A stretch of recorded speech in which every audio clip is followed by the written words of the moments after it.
Et nous continuons avec cette seconde et avant-dernière vidéo de cette année 2022 avec le classement jeux vidéo. Et nous commençons tout de suite avec le Xbox de bronze Height on Life. Je ne vous cache pas qu'il m'a été encore une fois très difficile de faire un classement pour Xbox, tellement il n'y a pas d'exclus. Certes, le Game Pass offre énormément de jeux temporairement exclus, mais peu de la part du géant Microsoft qui rachète à tout va, mais n'offre rien d'actuellement savoureux. Du coup, on se retrouve avec ce FPS à la sauce Rick et Morty. Des aliens débarquent sur Terre, une famille se retrouve kidnappée, bien malgré eux, et transportée sur une étrange planète où vivent des armes dotées de conscience pour la joie et l'insupportable. À vous le plaisir d'entendre parler vos flingues ou couteaux dans un bain de sang fluo et de blagues des plus... Autant vous dire que je ne suis pas fan de Rick et Morty. Par contre, si vous aimez, foncez car le jeu reste agréable, même si très classique dans son gameplay, et pourrait certainement vous faire triper. Quant aux autres, à l'humour plus difficile ou tout simplement non bilingue, il vous sera tout aussi insupportable d'entendre parler tout cet écosystème, mais de lire les sous-titres sera certainement plus tortureux que les blagues douteuses. Comment peut-on sortir un tel jeu sans offrir un doublage divers et varié ? Bref, un jeu sympa qui termine à cette 3ème place. Xbox d'argent, Scorn. Vous aimez Alien ? Vous aimez le sexe ? Vous aimez avoir peur ? Ah non, pardon, le jeu fait pas peur. Mais vous aimez le sexe ? Eh ben si oui, alors bienvenue dans l'univers de Hans Giger, car nous voilà littéralement plongés dans ses dessins, aussi phalliques que juteux.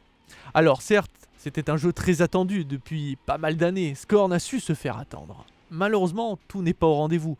Un peu comme un rencard Tinder, teasé depuis pas mal de temps, où on essaye de se chauffer l'un l'autre avec une jolie plastique en photo, mais au final, rien dans le citron. On tape juste dans le fond pendant quelques heures et puis on passe à autre chose. Et c'est bien dommage car tout était présent pour nous offrir une expérience autant horrifique que perturbante.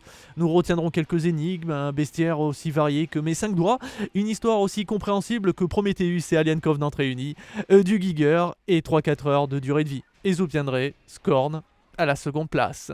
Ouh, ouais, merci Microsoft. Xbox d'or, Warhammer 40 000 Dark Tide. Alors je vous avoue, je ne sais pas si ce jeu sortira sur PS5, mais actuellement c'est une exclusivité Microsoft. Et faites pas chier, sinon c'était pentiment. Donc nous voilà replongés dans l'univers de Warhammer 40 000 pour enfin un putain de bon jeu, ce qui est extrêmement rare pour le souligner dans cet univers. Développé par Farshark, le studio qui nous offrit Warhammer Vermintide. Pour les initiés de la licence, aucun dépaysement, côté gameplay et structure de jeu.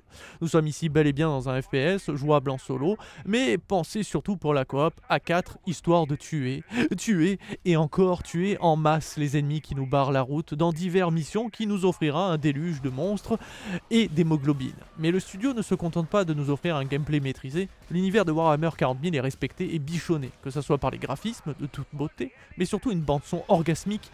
Alors si vous ne savez pas quoi faire pour finir cette année 2022, lancez une petite game de Dark Tide avec quelques copains, vous allez passer une excellente soirée. Le Nintendo de bronze est décerné à Pokémon Écarlate et Pokémon Violet. 30 ans et que j'aime toujours autant Pokémon. Une licence qui aura bercé mon enfance, grâce aux dessins animés, mais aussi aux jeux vidéo. Et déjà, je tiens à préciser que je ne fais clairement pas partie des gens qui voulaient spécialement voir du changement en matière de gameplay. D'une, parce qu'il existe moult jeux Pokémon, que ce soit Donjon Mystère, Pokémon Snap, Prends des photos, ou Colosseum pour ne citer que. Autant vous dire que cette licence a vu naître plein de types de jeux. Mais voilà, pour certains, elle tourne un petit peu en rond.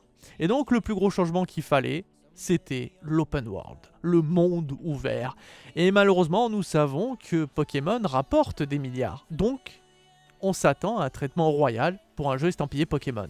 Et de ce côté-là, ça ne sera pas pour encore, même si Pokémon Arceus avait déjà fait le premier pas, et Écarlate et Violet n'arrivent toujours clairement pas à nous offrir quelque chose de qualitatif. Parce que sans déconner, qu'est-ce que c'est dégueulasse, c'est moche, ça bug à mort. Bref, une honte pour Nintendo qui a toujours fait en sorte de sortir des jeux qualitatifs. Mais là, c'est bien le pire de leur catalogue.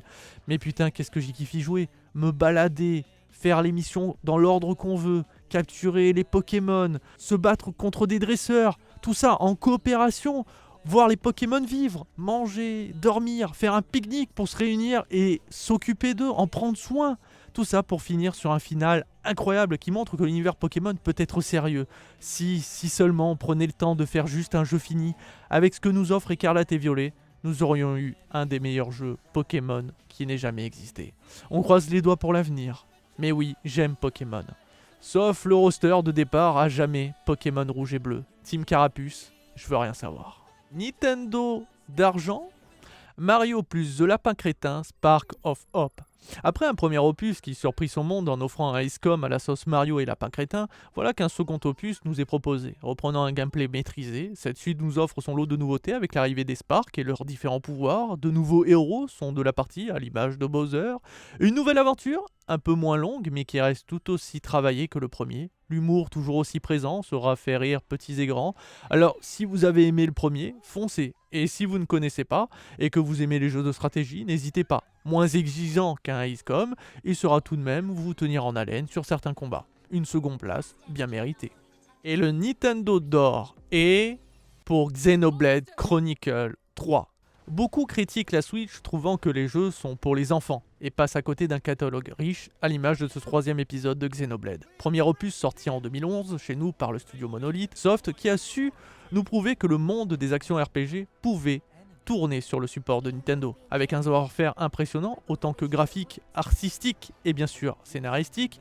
Pour tout amateur de RPG, ce troisième opus nous offre tout un lot de surprises qui ne sautera pas aux yeux les premières heures, et pourtant le système de combat est riche tout en étant technique, mais il faudra forcément investir du temps. Monolith arrive à pousser la Switch dans ses retranchements, avec des environnements variés, détaillés et une conclusion à l'histoire d'une très belle manière. On notera une très grande durée de vie, une bande-son majestueuse, et vous avez ici l'un des meilleurs actions RPG qui s'offre sans difficulté une première place. PlayStation de bronze est décerné à The Last of The Last of Us Partie 1. Bon, fallait mettre quelque chose en troisième, il n'y avait pas beaucoup de choix. Bon, j'ai pas envie d'en parler. Ok, je vous vois les fans, je sais que pour vous c'est un chef-d'œuvre, vous pleurez à chaque fois que vous voyez le petit lapin et qui meurt comme une merde, vous trouvez la relation entre Joël et mes couilles super magnifique, bref, vous êtes là en larmes.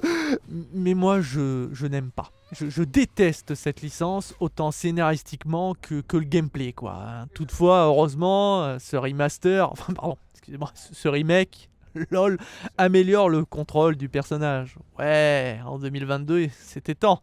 Et nous offre des graphismes acceptables pour un remaster. Mais bon, ça reste The Last of Us, hein, c'est exactement le même jeu chiant que le premier. Hein. C'est exactement le même.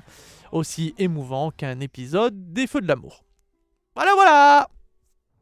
PlayStation d'argent, Horizon Forbidden West. Maintenant, on peut parler d'un vrai bon jeu, la suite du très bon Horizon Zero Dawn.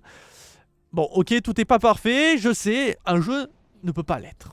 Je pourrais citer un collector des plus discutables, ou le prix du jeu lui-même, le bestiaire, mais ça serait passé à côté d'une superbe histoire qui, certes, se termine un petit peu brusquement, saura quand même nous tenir en haleine du début jusqu'à la fin. Pas comme The Last of Us. Aloy se voit garnir de nouvelles compétences, à l'image de l'escalade, le grappin. Oui, Link est passé par là. Guerrilla Games a permis plus de mobilité, ce qui permet de nouvelles énigmes bien plus sympathiques que dans le premier opus, sans plus non plus, hein, on n'est pas sur du Silent Hill. Les environnements sont variés, magnifiques, même les environnements sous-marins sont détaillés et nous donnent envie à l'exploration. Quant au combat, toujours aussi dynamique et excitant, on notera une amélioration des animations des créatures, rendant celles-ci plus vivantes et animales que jamais. Une excellente suite, pas parfaite, mais qui satisfera les amateurs du premier. PlayStation d'or est décerné à God of War Ragnarok. 2018 sortit un reboot d'une licence qui marqua les esprits par sa violence, mais aussi son personnage principal, Kratos. Et faut reconnaître quel chemin parcouru pour le dieu de la guerre qui s'offrit le luxe du monde semi-ouvert. Un épisode qui finira GOTY 2018 plus que mérité, donc forcément le studio Santa Monica était attendu au tournant pour cette suite. Et malheureusement, si certes l'histoire reste incroyable et nous offre des moments de tension de fou, des combats épiques avec des environnements toujours plus grandioses et variés, mais toujours pas ultra ouverts, car si on a toujours un hub central ouvert, le reste sont des zones assez fermées en couloir. Et pour ceux et celles qui se posent la question, la différence entre un open world et un semi-monde ouvert, God of War versus Zelda Breath of the Wild, Cyberpunk 2077 ou encore Red Dead Redemption 2 pour ne citer que. Et oui, God of War n'est pas encore un vrai open world. Mais ça ne veut pas dire qu'il n'est pas grandiose et qu'il n'est pas généreux. Il faut reconnaître quand même que c'est du déjà vu. On améliore les combats avec des nouvelles compétences, animations et même au niveau des armes, mais reste dans une suite sans réelle prise de risque. Bien que les passages avec Atreus en sont une, mais ratée, car elle nous sort du jeu sachant qu'elles sont bien trop présentes. Un boss final oubliable et nous voilà dans une suite qui aura le mérite de faire avancer encore plus loin l'histoire déjà parcourue, c'est qu'il lui offre cette première place. Mais pour l'avenir, il en faudra bien plus pour marquer les esprits, comme en 2018. Qui dit bon jeu dit forcément de très mauvais jeux, et nous voilà pour notre classement des boosts de cette année 2022 avec à la 3e place Babylon Fall. Quand un studio à l'image de Platinum Games nous offre un nouveau jeu, on s'attend à des combats autant épiques que chorégraphiés à la perfection. Tout ceci dans l'univers de Nier Automata, tout sur le papier nous faisait rêver, mais pour au final être un flop monumental. En réalité, finir à cette 3e place n'est pas tant mérité. Le jeu n'est clairement pas parfait, mais pas une merde pour autant. Graphiquement, c'est acceptable pour de la PS3. La narration est plutôt absente. C'est un Monster Hunter assez pauvre. Mais surtout, des combats peu dynamiques, et c'est ça le problème. Vu que ceci dure, mais dure vraiment trop longtemps, dans une difficulté des plus corsées. Alors oui, le jeu parfait n'existe que dans nos têtes, mais rien ici ne pouvait permettre à Babylon Fall de marcher. Et même si les développeurs ont tant bien que mal sorti des patchs et du contenu, le nombre de joueurs diminuait, au point de n'avoir que 3 joueurs par semaine. Une catastrophe qui était facile à prévoir, avec quelques tests en amont. Un jeu qui est sorti beaucoup trop vite et au mauvais moment, et ça aura donné vie à Babylon Fall. Bouse d'argent pour Gungrave Gore. Le premier opus est sorti en 2002 sur PS2. On y incarnait Grave, un homme aussi charismatique que brutal, équipé d'un énorme cercueil et de gros flingues. À vous la joie de tuer à tout va dans un défouloir de balles et d'explosions. Tout ceci dans des danses macabres. Alors oui, le premier jeu n'était clairement pas un chef-d'œuvre, mais a réussi à marquer les esprits par son esthétique et son personnage unique. Puis on était en 2002. Alors qu'attendre de ce nouvel opus ? Est-ce qu'enfin on aurait eu le droit à un Devil May Cry version Gungrave ? Et bah malheureusement c'est exactement la même chose. Et c'est bien ça le problème. Autant en 2002 tu es encore et encore les mêmes ennemis en boucle dans des couloirs passés, mais aujourd'hui c'est beaucoup trop répétitif pour de nouveaux joueurs. Impossible de vendre un tel jeu à des personnes qui ne connaissent pas le style ni l'histoire du jeu. Ça reste pour les puristes et même là il faut s'accrocher. Certes le jeu est loin d'être dégueulasse graphiquement, mais les couloirs et la répétition des combos extrêmement limités ne défoulera personne, et même l'ambiance sonore deviendra plus une torture qu'autre chose, et ne permettra à personne de savourer les musiques. Une durée de vie courte, un mal pour un bien, vu la qualité de ce Gungrave, sûrement que les développeurs ont voulu rendre hommage en laissant Grave dans son jus. Et malheureusement, il finit à cette 2e place. Et la bouse d'or est décernée à Syntro Remake. Il est rare pour le souligner, mais une simple vidéo pourrait montrer à quel point ce jeu mérite de finir à cette 1re place. Comment peut-on vendre un tel jeu ? Je ne parle pas simplement des bugs, mais de tout. Il n'y a rien qui va. Et certes, Syntro était un plagiat non dissimulé de GTA, mais il y avait au moins la décence d'être fun à jouer. Ici, le plus fun qu'il y a à faire, c'est l'installation et la désinstallation du jeu. Bref, si vous voulez réellement découvrir cette licence, jouez à Syntro Remaster, qui vous fera passer de vrais bons moments. Et il est temps de clôturer ce classement avec les GOTY 2022. Et on commence à la 3e place avec The Callisto Protocol. Il était une fois un homme dans un vaisseau s'écrasant dans un environnement hostile. Armé que de son courage, celui-ci affrontera les pires calamités, avec des armes ou tout simplement le pouvoir de les faire valser dans les airs ou en leur balançant des trucs à la tronche. Un speech qui vous rappellera certainement Dead Space, parce que Callisto Protocol est développé par les mecs qui ont fait Dead Space, et donc vous jouez à Dead Space. Mais c'est pas la même histoire, hein. Toutefois, comment bouder son plaisir de parcourir cette prison quand on aime le gore et le dégueulasse ? Un univers glaçant, une ambiance sonore aux petits oignons, et nous voilà plongés dans les abysses de l'espace. Dont on soulignera quand même un défaut. Le jeu est ultra dirigiste, par ces putains de messages, comme si les développeurs pensent que leur public est atteint d'Alzheimer sévère. Et non, on n'oublie pas de marcher accroupi pour tuer le vilain monstre aveugle. PS, comment des survivants ont pu écrire sur les murs sans faire de bruit ? Mystère et médaille de bronze pour The Callisto Protocol. Et en GOTY d'argent, on retrouve God of War Ragnarok. Et je ris parce que J'avais dit que ça pouvait être lui et je pensais que ça allait être lui parce que le reboot de 2018 nous avait montré que Santa Monica maîtrisait l'histoire, maîtrisait le gameplay, maîtrisait les graphismes, la puissance même de la PS4. Ils avaient réussi à la faire sortir de ses gonds. Limite, elle aurait explosé tellement il la faisait turbiner pour nous montrer qu'elle avait encore sous le capot et nous offrir des graphismes incroyables. Alors certes, ils ont voulu faire cross-gen de manière à ce que même ceux qui ont la PS4 puissent en profiter et c'est tout à leur honneur, mais du coup, on a un jeu qui n'arrive pas à passer le cap au niveau de la puissance maximale avec la PS5. Derrière, on sent qu'ils n'ont pas fait de grosses prises de risque. Ils ont repris ce qui marchait déjà dans le 1. Ils ont rajouté une lance. Ils ont rajouté quelques trucs par-ci par-là au niveau du bestiaire. Mais ça manque quand même cruellement d'un vrai putain d'open world. On est toujours dans un monde semi-ouvert. Ok, les zones sont ultra vastes, mais on n'est pas dans un monde ouvert. Il faut quand même se taper un temps de chargement. Et c'est fort dommage parce que scénaristiquement, on pouvait expliquer que juste en ouvrant une porte, hop, il y a déjà le hub de Midgard ou de Jotunheim et qu'il y a une petite transition sympathique, mais sans avoir un temps de chargement qu'on doit attendre parce qu'on sait que ce n'est pas un monde ouvert. C'est juste des zones très ouvertes et c'est fort dommage. Derrière, les quêtes secondaires sont toujours pas scénarisées. Enfin, je veux dire, il faut aller récupérer 2 bignoux d'un fantôme parce qu'il est bloqué. Et une fois que tu le récupères, il est en mode alors il s'est passé ça, 3 lignes de dialogue et c'est terminé. Récupérer les fleurs de mes couilles. Bref, ça manque de scénario au niveau des quêtes secondaires et c'est très frustrant. Pour moi, God of War Ragnarok, c'est juste une suite au même niveau que le premier. Et c'est pour ça que le premier était GOTY 2018, mais lui ne peut pas être GOTY 2022. Parce qu'il y a eu une masterclass derrière qui pouvait largement surpasser juste grâce à son histoire et si derrière il y avait eu de vraies prises de risque et malheureusement ce n'est pas le cas donc c'est pour ça qu'il se retrouve à cette seconde place. Et le GOTY d'or est décerné à Elden Ring. Incroyable du bulbe, beaucoup l'avaient annoncé alors que personnellement j'attendais de voir la fin d'année pour me prononcer. Mais oui, Elden Ring est bel et bien le GOTY 2022.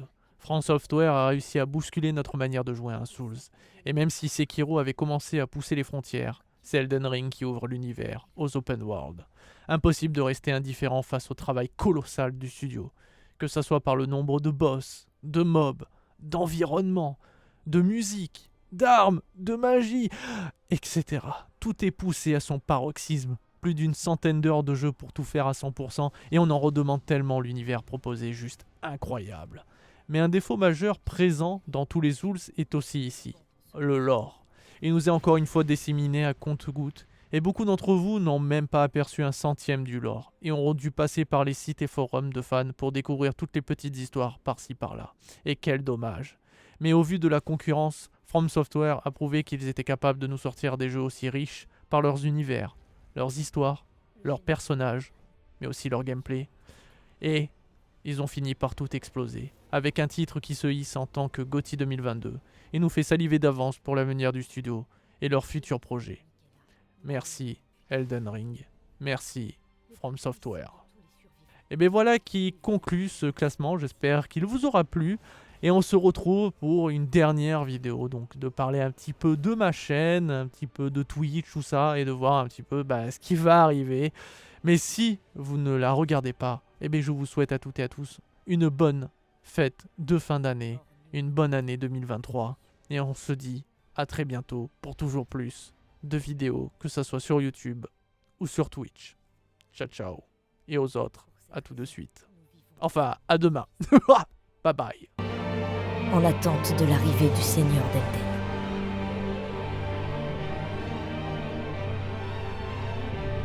Sauf si, bien sûr, vous prétendez à la couronne.